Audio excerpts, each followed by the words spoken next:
ทุกคนสมไส้น้ำผึ้ง3 โล3 โล50 บาทโซเอาเลยเมา3 โลเลยบ่โอ้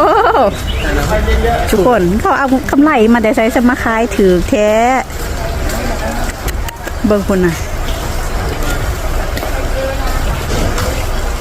3 โล50 บาทจ้า3 โล50 บาทเป็นได้เอ่ยชิมเป็นได้ได้มาซื้อโลนึงใช่นี่เดี๋ยวบ่เราขายโลจะได้โลให้20 บาท20 บาทอ๋อว่านใดอันนี้ได้จังโล2 โล2 โล3 บ่ 3 โล50เราจะซื้อโลนึงนี่ผมสิแกะให้เบิ่งสีขาวม่วนข้าวมวนเนื้อไม่ขาดแซ่บทุกคน3 โล50 โลละ20 บาท